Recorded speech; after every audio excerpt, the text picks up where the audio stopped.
Burmese pythons have completely changed the natural environment of South Florida. These snakes first arrived as harmless-looking pets, but within a few decades, they multiplied and spread across the region, taking control of the ecosystem. Florida's wilderness had always been a mix of beautiful swamps, forests, and wetlands where animals lived in balance.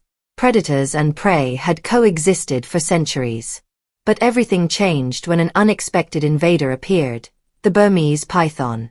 Since the 1980s, this huge and powerful snake has taken over the swamps, grasslands, and mangroves of Florida. Many native animals began to disappear, and people started to panic as the balance of nature began to break down. Scientists and wildlife experts tried to find answers, and the state's next move shocked everyone. Florida has seen many non-native reptiles introduced over the years, but none spread as fast or as widely as the Burmese python. These snakes were first brought to the United States in the 1930s from the jungles of Southeast Asia. They were meant to be exotic pets, admired for their colorful patterns and massive size. At first, they were simply curiosities, kept in cages or shown at fairs. But soon, people realized that keeping such a large animal was dangerous and difficult. Some owners released their snakes into the wild when they grew too big to handle. Others escaped during hurricanes or accidents. The Everglades turned out to be the perfect new home for them. The warm weather, endless water, and abundance of prey allowed the pythons to thrive. They reproduced quickly, laying dozens of eggs at a time in hidden spots like under logs or in tall grass. Their young grew fast, feeding on frogs, lizards, and small mammals. Over time, their population exploded. By the early 2000s, the Everglades and the surrounding areas were no longer ruled by alligators or other native predators. The Burmese python had become the new top predator. The changes in the environment were soon impossible to ignore. Animals that had once been common began to vanish. Marsh rabbits disappeared completely, and raccoons and possums, once seen everywhere, were suddenly gone. The quiet slither of a python through the water meant death for any animal too slow to escape. Florida's once lively wetlands became strangely silent. The calls of birds and the rustling of small animals were replaced by an eerie stillness. Hunters, biologists, and local residents noticed fewer animals every year. The pythons had become apex predators, unstoppable and unchallenged. As they consumed more and more prey, the entire ecosystem started to collapse. With every animal that vanished, Florida lost part of its natural identity. Studies done between 2003 and 2011 revealed just how bad the situation had become. In areas where pythons were common, raccoon populations dropped by 99%, possums by nearly 99%, and bobcats by almost 90%. Marsh rabbits, foxes, and even small deer had disappeared. It wasn't just one species dying out, it was an entire food web collapsing. Each lost animal affected others in ways scientists could barely predict. Birds of prey like hawks and owls began to struggle because their food sources were gone. Seeds that were once spread by mammals no longer traveled, changing how plants grew. With fewer animals to control rodents, diseases began to spread more easily, even threatening humans. The imbalance didn't stop there. Florida's native venomous snakes, such as pit vipers and coral snakes, started to thrive without natural control. They moved into new territories once occupied by other animals, leading to more dangerous encounters with people and pets. Hospitals began to see more snakebite victims, and fear spread across communities. Experts soon realized that the Everglades' once rich and diverse ecosystem was falling apart. It had been one of the most complex natural environments on Earth, but now it was at risk of losing everything that made it special. Scientists, conservationists, and residents began to fear that the damage was too great to fix. The Burmese python invasion had not just disrupted the balance of nature, it had rewritten it entirely. As Florida struggled with the devastating python invasion, a surprising announcement made headlines across the country. The news spread quickly through television broadcasts, newspapers, and social media, stirring a mix of laughter, disbelief, and cautious hope. The Florida wildlife authorities revealed an unusual and bold plan to control the python problem and the growing number of venomous native snakes. Their solution was to introduce more snakes, but not just any snakes. The state planned to release hundreds of eastern indigo snakes, a species once native to Florida but now endangered and rarely seen in the wild. The announcement immediately became a target of jokes and criticism. News outlets published headlines mocking the decision, saying things like, "Florida to fight snakes with snakes." Talk shows and social media users turned the story into a viral joke, creating memes about a state obsessed with snakes and chaos. People laughed at the idea, calling it a desperate move by officials who had run out of solutions. The world joked that only Florida would try to fix a snake problem by releasing even more snakes. But behind the mockery, there was real science and careful planning. The proposal was not a rash or desperate act. It was based on a deep understanding of nature and how ecosystems work. The eastern indigo snake was not just another reptile. It was once an important part of Florida's natural balance. This large, non-venomous snake was known for preying on other snakes, including venomous species like rattlesnakes and coral snakes. It was gentle toward humans but fierce when restoring order in the wild. To the experts, bringing back the indigo snake wasn't about adding chaos, it was about restoring control. While the public laughed, a small group of dedicated scientists, conservationists, and visionaries began working quietly to make the plan real.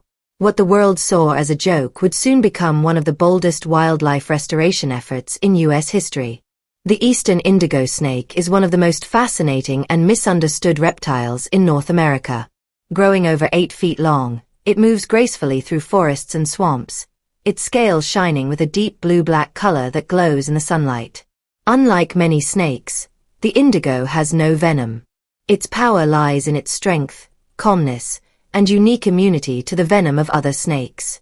While it avoids people and prefers to live unseen, it is a deadly predator to other snakes, including rattlesnakes, pit vipers, and copperheads. It has no fear of their warning rattles or bright color patterns. Instead, it hunts them confidently, overpowers them, ignores their bites, and swallows them whole. The indigo snake is nature's quiet protector, keeping venomous snake populations under control and helping maintain a natural balance in the wild. Long ago, this snake roamed freely across the southeastern United States, from South Carolina down to Florida. But humans, not predators, nearly drove it to extinction. Massive logging operations destroyed the longleaf pine forests that the indigo snake depended on for shelter, nesting, and hunting. Nearly 90 million acres of forest were cut down, replaced by farms, towns, and highways. Each new road became a deadly trap for these snakes, as many were crushed while trying to cross between shrinking patches of forest. Then came the exotic pet trade. Because of its beautiful scales and calm behavior, the indigo snake became highly sought after by collectors. Thousands were captured from the wild, leaving the forests empty and the species population dangerously low. Efforts to kill rattlesnakes, which used poison and traps, also harmed indigo snakes, the very species that helped control venomous snakes naturally.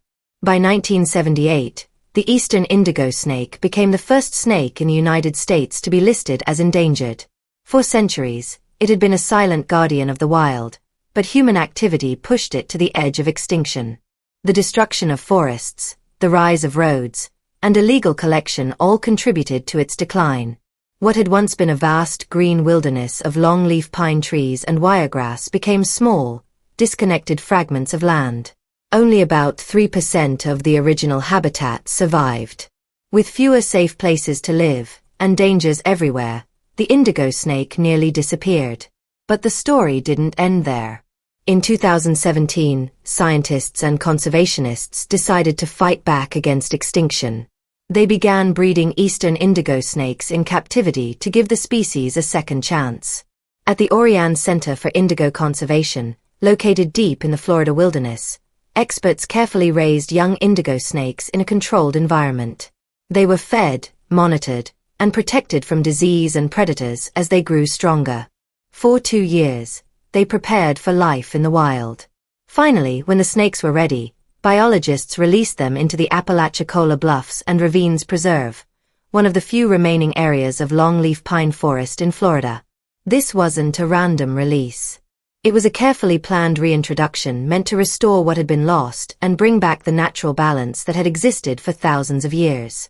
What had once been mocked as a crazy idea, fighting snakes with snakes, turned out to be one of Florida's most hopeful conservation stories. It reminded the world that sometimes, nature's own creations can be the key to healing what humans have broken. The work of bringing back the eastern indigo snake was slow, detailed, and incredibly careful. Each snake released into the wild was tagged and tracked so scientists could monitor its health, movements, and survival. In 2024 alone, 41 snakes, 22 females and 19 males, were released into protected habitats, their cool, smooth bodies gliding from gentle human hands into the warm sunlight and tall grass. Over the years, the total number of released snakes reached more than 200. Every one of them represented a small but powerful promise that life could return to the land that had once lost it. But even with this growing number, doubts remained. Could just a few hundred snakes truly heal a century of destruction? Could they bring balance back to an ecosystem so damaged and fragile? Many wondered if this was simply a hopeful experiment destined to fail. For decades, those doubts hung over Florida's wildlands like a heavy mist. Many believed that the reintroduced indigo snakes would simply disappear, defeated by the same challenges that once nearly wiped them out. But the indigo snake was a survivor, an animal shaped by millions of years of evolution to endure and adapt. Once these snakes were released, they immediately began doing what nature had designed them to do. Quietly, without fanfare, they began to hunt, regulate, and restore the balance of the land. In areas where venomous snakes had multiplied without control, the indigos returned as natural regulators. They hunted rattlesnakes, coral snakes, copperheads, and cottonmouths, keeping their numbers in check. Farmers began to notice fewer dangerous snakes in their fields. Families living near the wild areas felt safer, knowing the indigos were out there doing their quiet work. But the benefits didn't stop there. These snakes also fed on rodents, especially cotton rats, whose population had exploded and caused crop damage while spreading diseases like the Black Creek Canal virus. By hunting both venomous snakes and rodents, the indigo helped heal the land from two major threats at once. Then came a discovery that shocked even the scientists. Researchers found that the indigo snakes were also preying on young Burmese pythons, the very species that had devastated Florida's ecosystem for decades. Immune to the small bites of young pythons, the indigos hunted and ate them before they could grow into the massive predators that had taken over the Everglades. For the first time in years, there was real hope. Nature, with a little help from humans, was fighting back. This wasn't just about fighting snakes with snakes. It was about restoring a missing piece of the natural order. The eastern indigo snake, once nearly extinct, had returned as a symbol of resilience and the power of coexistence. Florida wasn't simply solving a problem. It was repairing a broken relationship between people and the wild.